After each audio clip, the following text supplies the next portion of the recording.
Thank you, everybody. Thank you, everybody, for being here. I appreciate it. Thank you, guys. Thank you. Thank you, everybody.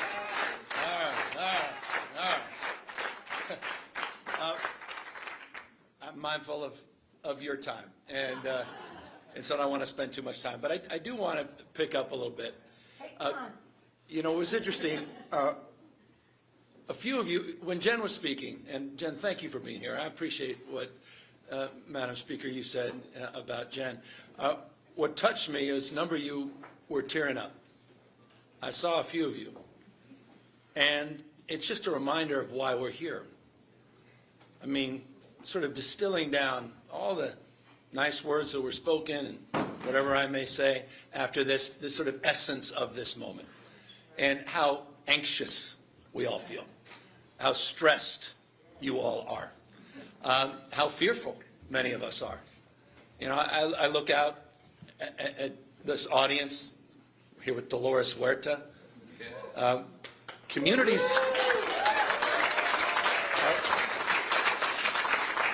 people are on edge. People are on edge. Communities of color are on edge. I mean, folks scared to death to go out trick-or-treating the other night. Scared to walk their dogs, go to a playground, go to a park, go to a loved one's funeral because they might be disappeared on the basis of what they look like, where they congregate, the language they speak. In the United States of America today, you heard the notion of a private police force that appears to have taken an oath of office to the President of the United States, not to the United States Constitution. You heard Zoe talk about the fact that they're going to reinforce the number of personnel by over 10,000. Will be the largest private police force anywhere in the world. That's happening today in the United States of America, today in the United States of America, in our state, in the state of California, in Illinois, in places like Oregon. Today, the military are on American soil, American cities, not overseas. We had 700 active duty Marines sent to the second largest city in the United States of America. We saw 4,000 National Guard federalized here in the state of California. So our state of mind is pretty crystal clear of why we are here, the essence of this moment, what Proposition 50 represents to those that have been bullied, to those that have been demeaned, to those that feel powerless, to those that are concerned about not only themselves but each other, our community, this city, our state, our nation, and for that matter, what we represent to the rest of the world. That's what Prop 50 represents. The ability not just to be against all of that, but to assert ourselves and affirm the best of who we are.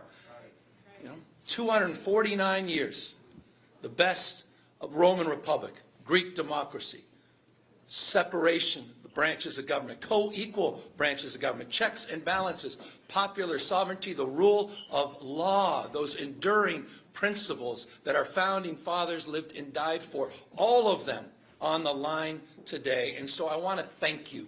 This is a long-winded way of wrapping up. I want to thank you for standing on this line at this moment. Prop 50 is not about drawing lines on a map. It is about holding the line to what makes us who we are. And so, to all of you that have worked so hard over the course of the last number of months to put this together, to the extraordinary Zoe Lofgren, Nancy Pelosi is absolutely right. What you were able to accomplish in just a matter of weeks to get these maps up and to organize the largest Democratic congressional delegation anywhere in the United States was masterful. A big round of applause to Zoe Lofgren and the extraordinary work she did and the members of Congress. To Nancy Pelosi, you know what's the difference? You know the difference at the end of the day? Some people get it, but they don't get things done. Some people go off and they talk about the way the world should be, but they don't do anything to damn manifest it. The difference is Nancy Pelosi doesn't go out to try to make points. She makes a difference, and we are building that legacy with Proposition 50. So Nancy, thank you for your inspiration. Thank you for your work. Thanks for allowing us to build on that. to John, and I had a lot of debates in this room, so I got a little PTS, Don, coming back home. But I am back home, and I appreciate Nancy referencing that.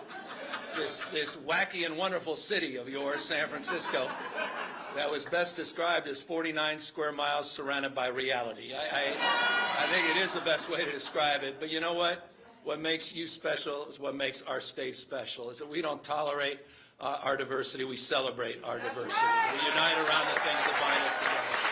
And that's a point of pride. So it's great to be back here. And I'll just conclude with this. Jen said it, other speakers said it.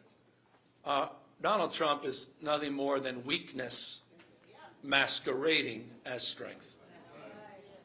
Why else do you need to make a phone call to Greg Abbott in the middle of the midterm redistricting?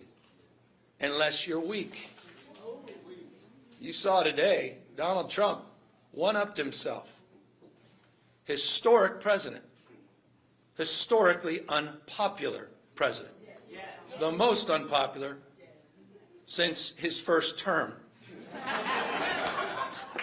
He's underwater in every key category. He knows he's going to lose the midterm elections, period, full stop. That's why he made the call to Greg Abbott saying he's entitled to 5 seats. That's why he sent J.D. Vance to Indiana. That's why he moved them to make the decision they did in Missouri. That's why they moved in North Carolina. These guys are not screwing around. But I'll end on this. They did not expect California.